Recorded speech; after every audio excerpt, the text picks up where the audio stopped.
Hello friends, मैं हूं SK. Singh और आज मैं आपको सुनाने जा रहा हूं एक बहुत ही मार्मिक कहानी। एक ऐसी कहानी जो इस बात पर आधारित है कि जैसी करनी वैसी भरनी।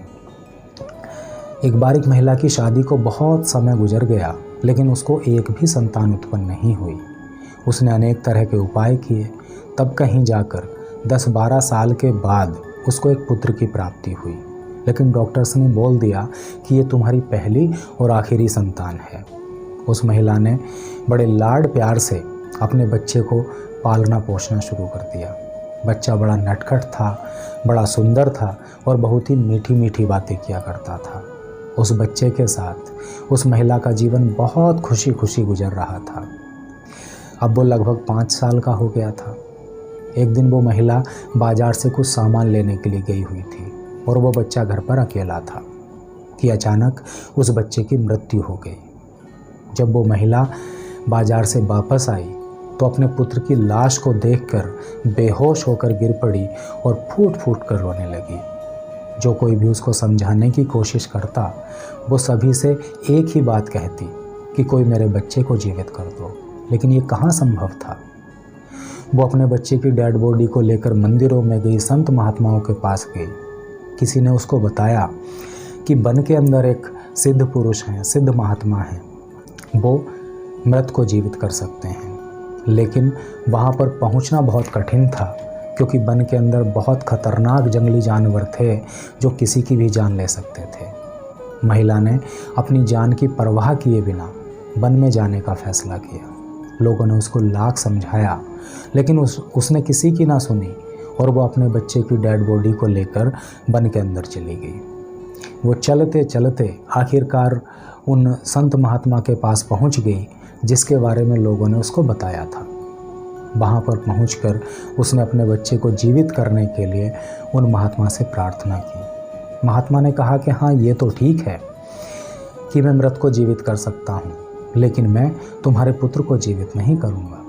महिला ने उस संत के पैर पकड़ लिए और कहने लगी कि यदि आप मेरे पुत्र को जीवित नहीं करेंगे तो मैं आपके चरणों में अपना सर पटक पटक कर अपनी जान दे दूंगी। महात्मा ने कहा कि ठीक है, मैं तुम्हारे पुत्र को लंबे समय के लिए तो जीवित नहीं कर सकता, तुम अगर चाहो तो मैं 2-4 मिनट के लिए इसको जीवित कर दूंगा।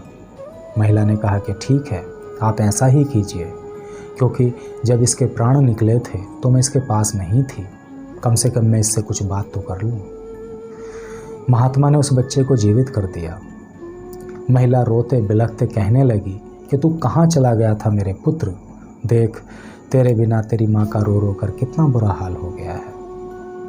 बच्चा कहने लगा कि कौन माता, कौन पुत्र।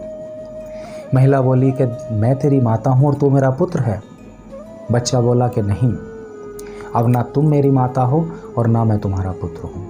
मैं तो तुमसे एक बदला लेने के लिए तुम्हारे पुत्र के रूप में आया था। महिला पूछने लगी कि कैसा बदला। तब उस बच्चे ने बताया कि पिछले जन्म में मैं एक औरत थी और तुम एक जादूगरनी। मेरी शादी हो गई थी और मेरा शादीशुदा जीवन बहुत खुशहाल गुजर रहा था। 5 साल मेरी शादी को हो गए थे और तुमने मेरे पति के ऊपर कोई जादू टोना करके उसको अपने वश में कर लिया। मैंने तुम्हारी लाख मिन्नतें की, लेकिन तुमने उसको अपने माया मोह से मुक्त नहीं किया और अपने साथ उसको लेकर चली गई। मैं रोती रह गई, बिलखती रह गई, तड़पती रह गई। उसके बाद मेरा जीवन बहुत कष्ट में गुजरा। मेरे पति के साथ मेरा जीवन 5 साल बहुत खुशी खुशी गुजरा।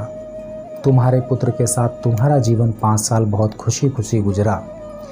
उसके बाद जिस तरह से मैंने अपना जीवन कष्ट में गुजारा, वैसा ही अब तुम्हारे साथ होगा। ये कहकर उस बच्चे ने अपने प्राण त्याग दिए। ये कहानी हम लोगों को ये सिखाती है दोस्तों, कि मनुष्य को अपने कर्म सोच समझकर करने चाहिए, क्योंकि कर्म चाहे अच्छे हों चाहे बुरे, उनका परिणाम एक ना एक दिन मिलता ज़रूर है, चाहे वो इस जन्म में मिले चाहे वो अगले जन्म में मिले। तो यही थी आज की कहानी।